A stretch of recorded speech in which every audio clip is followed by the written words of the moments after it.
Մարիաննա Ղահրամանյան, պատրաստվի Արփինե Դավոյան։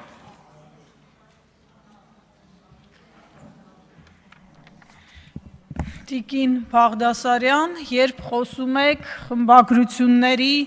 վրա այս կամ այն ազդեցության մասին, կարծում եմ ձեր հայացքը պիտի ուղեք այս կողմ, ձեր գործընկերոջը Վոլոդիա Հակոբյանին և նաև այն կողմ, որտեղ նստած է անհայտ ծագման մի կայքի կուրատոր, սա այս մասով, իսկ հիմա բուն ելույթս։ Արժանապատիվ հայրենակիցներ, պնդումները, գնահատականները, որոնք այս ելույթում կլսեք, հիմնված են փաստերի վրա և ստուգելի են։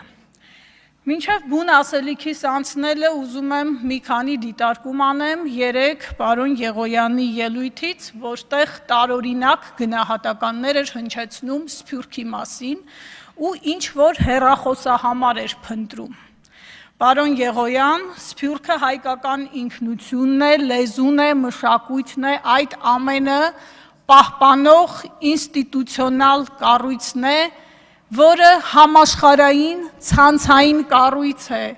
Սփյուռքը մեկ անձ չէ, մեկ կազմակերպություն չէ, մեկ միավոր չէ, որքան էլ փնտրեք, հեռախոսահամար չեք գտնելու։ Բայց ձեր հայտարարության մեջ խնդիրը Սփյուռքը չէր, խնդիրը ձեր ուժի ընկալումն ու պատկերացումն էր Հայաստան-Սփյուռք հարաբերությունների մասին։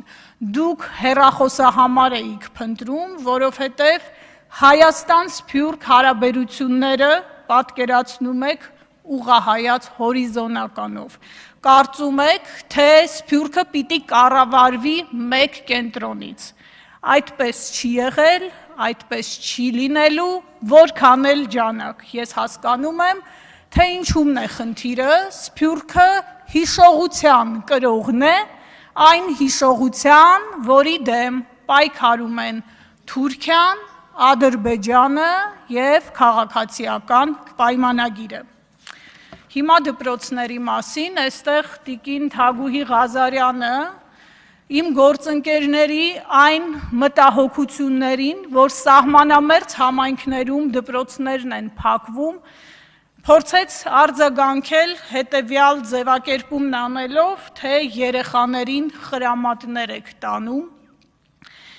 Տիկին Ղազարյան, ուզում եմ ձեզ հիշեցնել ձեր քաղաքական ուժի վարած ձախողակ քաղաքականության արդյունքում Արցախի 24034 դպրոցականներ անցան պատերազմի մղձավանջի միջով։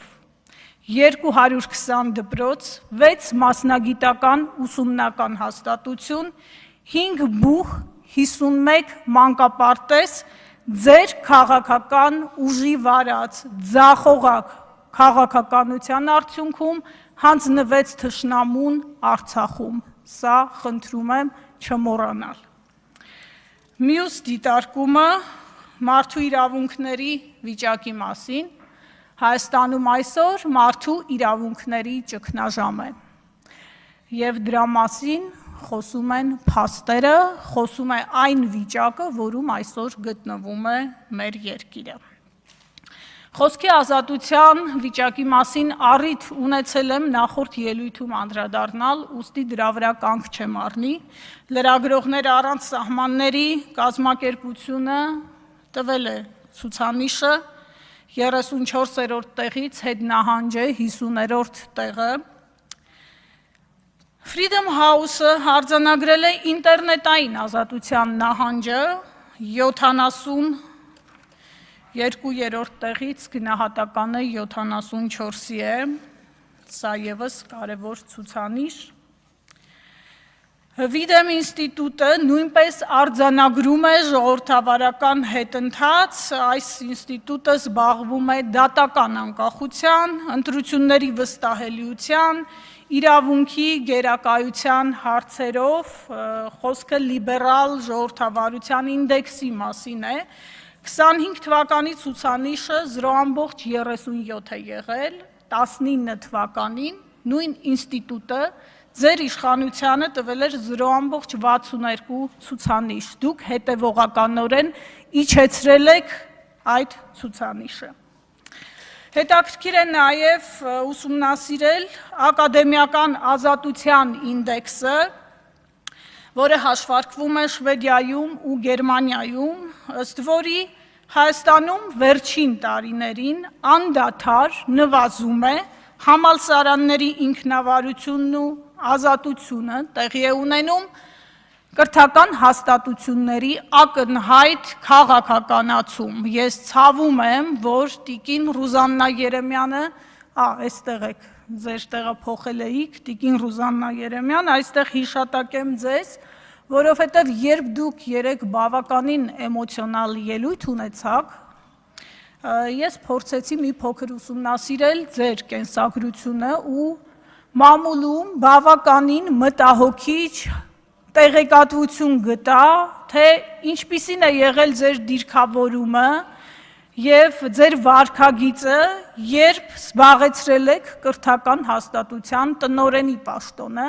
բազմաթիվ են ահազանգերը, երեխաներին քաղաքական պրոցեսների մեջ ներգրավելու ձեր ջանքերի մասին, իդեպ մի ուշագրավ տեղեկություն էլ գտա, դուք նաև միասին կարող ենք ՀԿ-ի նախագահն եք եղել, եթե դեռ շարունակում եք այդ մասով չգիտեմ, և շատ հետաքրքիր կարծիք էիք հայտնել Civilnet-ին տված մի հարցազրույցում,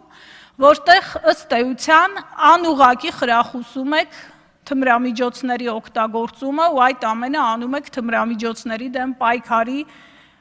սոուսի տակ։ Դուք կողմ եք մարիխուանայի օրինականացմանը և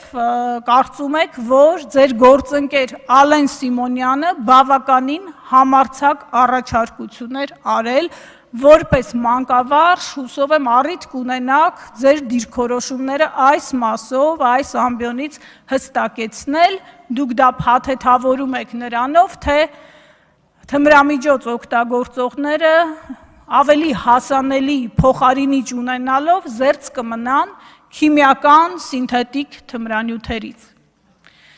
Հիմա բուն ելույթի մասին, բայց ներողություն, մի ցուցանիշ էլ ուզում եմ նշել, որը վերաբերում է զինված ուժերում կյանքի իրավունքի պաշտպանության խնդրին։ Զինված ուժերում մահվան դեպքերը չեն կարող լինել վիճակագրություն, բայց ձեր իշխանության օրոք ոչ մարտական պայմաններում մահվան դեպքերը ցավոք դառը վիճակագրություն են դարձել։ Բաց աղբյուրների տվյալներով 26 թվականին զինված ուժերում արդեն ոչ մարտական պայմաններում 31 մահվան դեպք է գրանցվել, որոնցից 12-ը կապված են ծառայության հետ, 19-ը կապված չեն, աղբյուրը Հելսինկյան քաղաքացիական ասամբլեայի Վանաձորի գրասենյակը։ Նույն աղբյուրի փոխանցմամբ 2010-17 թվականներին Հայաստանի ու Արցախի զինված ուժերում ոչ մարտական պայմաններում ունեցել ենք 299 մահվան դեպք, 18-25 թվականներին, այսինքն ձեր իշխանության օրոք 427։ Այս թվերը քաղաքական շահարկման համար չեն, այս թվերը ձեր պատասխանատվության մասին են հարյուրավոր ընտանիքների անդառնալի կորուստների վերաբերյալ։ Հիմա կարճ անդրադարձ մարդու իրավունքների հանձնաժողովին, տիկին Գալստյան, վստահում եմ ձեզ և համոզված եմ, որ այդ պաշտոնը զբաղեցնելով պատշաճ կատարելու եք ձեր պարտականությունները և սատարում եմ ձեր թեկնածությունը։